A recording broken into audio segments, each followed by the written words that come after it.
Is there any evidence to suggest that, as with malaria, it might be used as a prophylaxis against COVID-19? No, the answer is no, and the evidence that you're talking about, John, is anecdotal evidence. So as the commissioner of FDA and the president mentioned yesterday, we're trying to strike a balance between making something with a potential of an effect to the American people available at the same time that we do it under the auspices of a protocol that would give us information to determine if it's truly safe and truly effective. But the information that you're referring to specifically is anecdotal. It was not done in a controlled clinical trial, so you really can't make any definitive statement about it.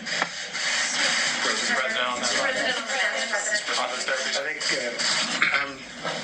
think without seeing too much, I'm probably more of a fan of that than maybe than anybody. But I'm a big fan, and we'll see what happens. And we all understand what the doctor said is 100% correct. It's early, but I've seen things that are impressive, and we'll see. We're going to know soon. We're going to know soon, including safety. But and when you get that safety, this has been prescribed for many years for people to combat malaria, which was a big problem, and it's very effective. It's a strong drug. So we'll see. Fairly effective against SARS.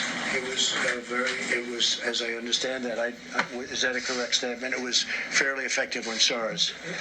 John, you've got to be careful when you say fairly effective. It was never done in a clinical trial that compared it to anything.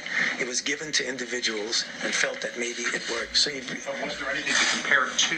Well, that's the point. Whenever you do a clinical trial, you do standard of care versus standard of care plus the agent you're evaluating. That's the reason why we showed back in Ebola why particular interventions worked. Sir, on that topic. About the possible therapies, yesterday, Mr. President, you said that they were for, quote, immediate delivery. Immediate. We heard from we're ordering. Yes, we have millions of units ordered. Bayer is one of the companies, as you know, big company, very big, very great company. Millions of units are ordered, and we're going to see what happens. We're going to be talking to the governors about it, and the FDA is working on it right now. The advantage is that it has been prescribed for a totally different problem, but it has been prescribed for many years, and everybody knows the levels of the negatives and the positives. But I will say that I am a man that comes from a very positive school when it comes to, in particular, one of these drugs. And we'll see how it works out, Peter. I'm not saying it will, but I think that people may be surprised. By the way, that would be a game changer. But we're going to know very soon. But we have ordered millions of units. It's being ordered from Bayer, and there is another couple of companies also that do it. For clarity, Dr. Fauci said there is no magic drug for coronavirus right now, which you would agree. I guess on this issue, I think we only disagree a little bit. I'm sorry. I disagree. Maybe and maybe not. Maybe there is, maybe there isn't. We have to see. We're going to know. Is it possible that your impulse to put a positive spin on things may be giving Americans a false sense of hope? No, I don't think so. Representing preparedness right now. No, I don't think so. I think that it's got the not yet approved drug. Such a lovely question. Look, it may work and it may not work. And I agree with the doctor what he said. May work, may not work. I feel good about it. That's all it is, just a feeling. I'm a smart guy. I feel good about it. And we're going to see. You're going to see soon enough. And we have certainly some very big samples of people. If you look at the people, you have a lot of people that are in big trouble. And this is not a drug that obviously, I think I can speak from a lot of experience because it's been out there for over 20 years. So it's not a drug that you have a huge amount of danger with. It's not like a brand new drug that's been just created that may have an unbelievable monumental effect, like kill you. We're going to know very soon. And I can tell you, the FDA is working very hard to get it out. Right now, in terms of malaria, if you want it, you can have a prescription. You get a prescription. And by the way, and it's very effective. It works. I have a feeling you may, and I'm not being overly optimistic or pessimistic. I sure as hell think we ought to give it a try.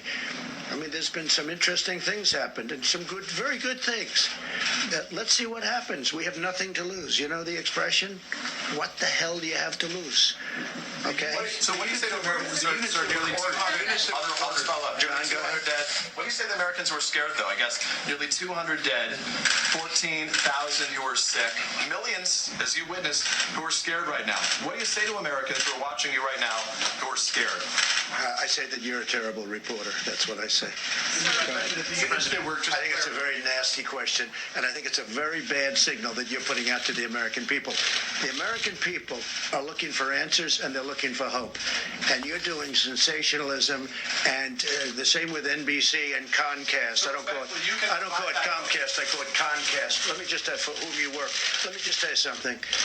That's really bad reporting, and you ought to get back to reporting instead of sensationalism. Let's see if it works.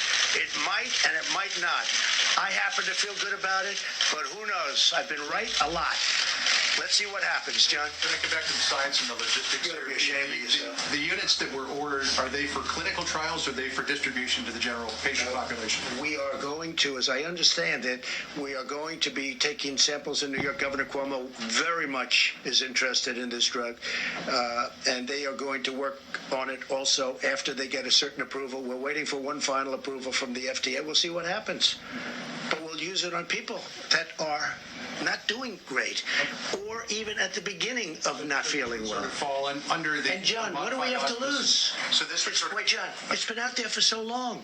We hear good things. Let's see. Maybe it works and maybe it doesn't. I understand all that. I'm just thinking the application here. So that would be under sort of a modified compassionate access. We're doing that, I guess, and that's what it's called. Yeah. Yes. I would like Dr. Fauci, if you don't mind, to follow up on what the president is saying. Should Americans have hope in this drug right now? And sir, I would like to follow up on Peter's question here. Could you please address Americans in this country who are scared right now? This is a very valid concern that people have. No, there really isn't that much of a difference in many respects with what we're saying. The president feels optimistic about something, his feeling about it.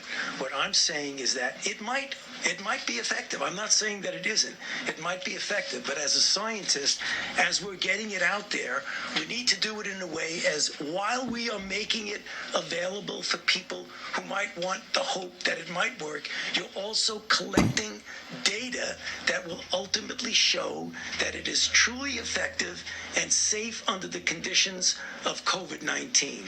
So there really isn't different. It's just a question of how one feels about it. Is there any reason to believe it's not safe? Well, certainly as a drug, any drug, John, has some toxicities. The decades of experience that we have with this drug indicate that the toxicities are rare and they are, in many respects, reversible. What we don't know is when you put it in the context of another disease, whether it's safe. Fundamentally, I think it probably is going to be safe, but I like to prove things first. So it really is a question of not a lot of difference. It's the hope that it will work versus proving that it will work.